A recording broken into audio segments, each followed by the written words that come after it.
Selamat pagi, terima kasih atas kesempatan yang diberikan kepada kelompok kami untuk mempresentasikan hasil diskusi kami.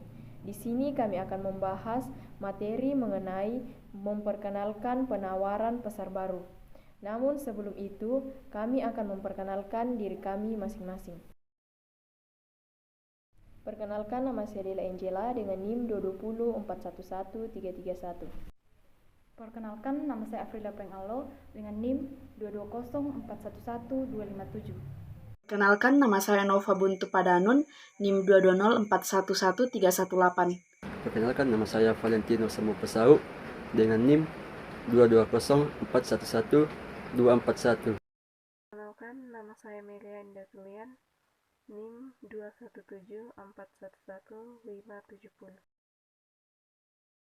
Pokok pembahasan yang pertama yaitu pilihan produk baru. Dalam pokok pembahasan ini terdapat 2 poin, yaitu yang pertama membuat atau membeli. Perusahaan dapat menambahkan produk baru melalui akuisisi atau pengembangan. Rute akuisisi bisa mengambil 3 bentuk, yaitu yang pertama membuat perusahaan lain, yang kedua mendapatkan hak paten dari perusahaan lain, yang ketiga membeli lisensi. Poin yang kedua yaitu jenis-jenis produk baru. Produk baru berkisar dari produk baru bagi dunia yang menciptakan pasar yang seluruhnya baru pada sisinya sampai perbaikan atau revisi kecil produk lama di sisi lain. Sedangkan besar kegiatan produk baru ditujukan untuk memperbaiki produk lama. Pokok pembahasan yang selanjutnya yaitu tantangan dalam pengembangan produk baru. Dalam pokok pembahasan ini terdapat 3 poin, yaitu poin yang pertama, imperatif inovasi. Perusahaan inovatif menciptakan sikap positif terhadap inovasi dan pengambilan risiko. Poin yang kedua yaitu keberhasilan produk baru. Sebagian perusahaan memfokuskan diri pada inovasi tambahan. Poin yang ketiga yaitu kegagalan produk baru.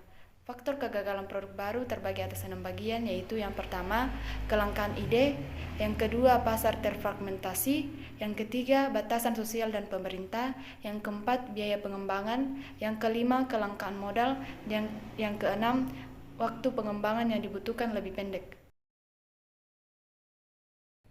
Pokok pembahasan selanjutnya yaitu penyebab kegagalan produk.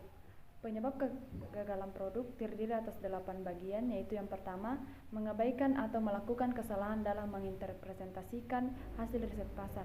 Yang kedua, melebih-lebihkan ukuran pasar. Yang ketiga, biaya pengembangan yang tinggi. Yang keempat, desain yang kurang bagus atau kinerja yang tidak efektif. Yang kelima, positioning, advertising, dan pricing yang salah. Yang keenam, dukungan distribusi yang tidak memadai. Yang ketujuh, kompetitor yang kuat. Yang kedelapan, payback yang tidak memadai. Nah, kemudian kita masuk dalam pengaturan organisasi. Terdapat 2, yaitu yang pertama, mengorganisasikan pengembangan produk baru, dan yang kedua yaitu menyusun anggaran untuk pengembangan produk baru.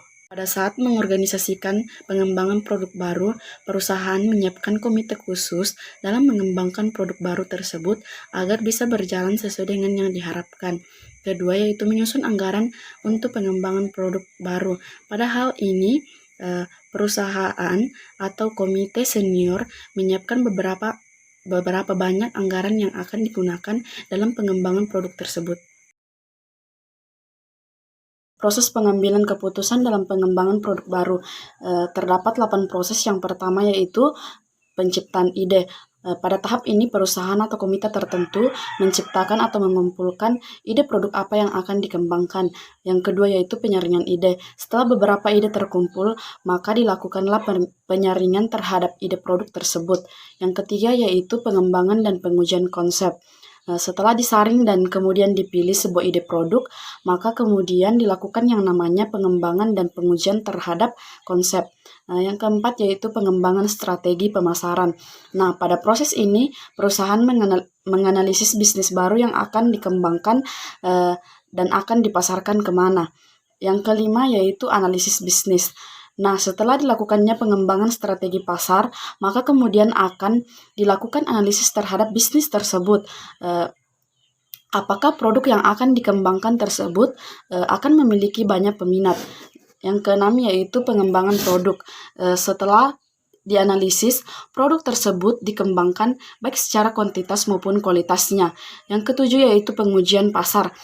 Kemudian pada proses ini, produk dipasarkan dan dilihat bagaimana respon konsumen terhadap produk baru tersebut. Yang kedelapan atau yang terakhir, komersialisasi. Setelah pengujian pasar dan mendapat respon baik dari para konsumen serta produk banyak mendapat minat, maka produk tersebut akan dipasarkan secara komersial. Adopsi konsumen. Adopsi adalah keputusan seorang individu untuk menjadi pengguna rutin dari suatu produk yang diikuti dengan proses loyalitas konsumen. Ada 5 poin proses adopsi konsumen. Yang pertama, awareness, yakni tahap di mana konsumen sadar atas inovasi tapi kurang informasi. Yang kedua, interest, yakni tahap di mana konsumen terstimulasi untuk mencari informasi tentang inovasi. Yang ketiga, evaluation, yakni tahap di mana konsumen mempertimbangkan untuk mencoba inovasi.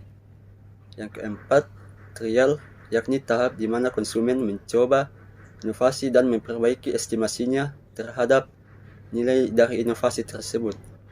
Yang kelima, adoption, yakni tahap di mana konsumen memutuskan untuk secara penuh dan rutin menggunakan inovasi. Dan faktor-faktor yang mempengaruhi proses adopsi, yang pertama, kesiapan untuk mencoba produk baru dan pengaruh personal.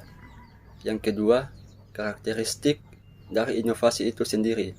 Yang ketiga, kesiapan dari organisasi itu sendiri untuk mengadopsi inovasi.